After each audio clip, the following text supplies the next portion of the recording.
د طالبانو ترمنځ د داخلي جنجالونو اوج. د پاکستاني پولیسو شناخت کارت لرونکي طالب چې د ارګ ساتونکی هم دی د کابل پرونی چاودنه ترسره کړې. جزئیات هم دلته وګورئ او چینل سبسکرایب کړئ.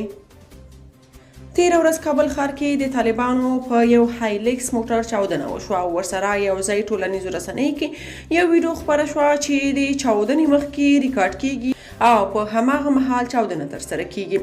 اوس تازه خبر دا دی چې طالبانو هغه کس نیولی چې د تیرې ورځې چاودنې ویډیو یې کړې وه. د بدري محصل په نوم د حقاني شبکې یو غړي پر خپل ټویټر لیکلي.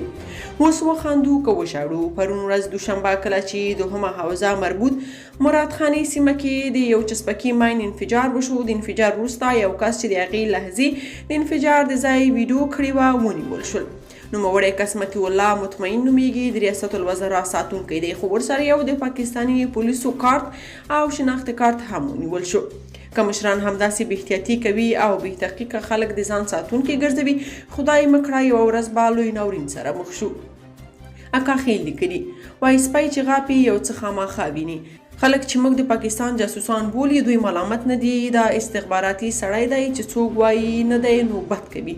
ملا حسن د کابینې تر ټولو سپینګیری سړی دی. د کارونه دي د میاشتې 15,000 افغانۍ معاش هم ورکوي. اوس نو د خپل مجاهدینو حال هم وګوري چې څه حال دی. عبدالرحمن لیکلي زموږ د 20 کلنو غرونو مجاهدین دي اوس کراچۍ چلوي او دا 20 کلن دال خواره دي اوس دولت کوي. دا خو ډیر لوی خیانت دی.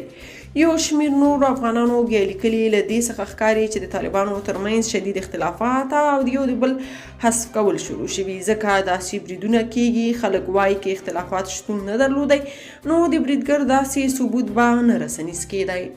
که تاسو په دې اړه څه نظر لرئ په کومنټ کې شریک او چینل سبسکرایب کړئ.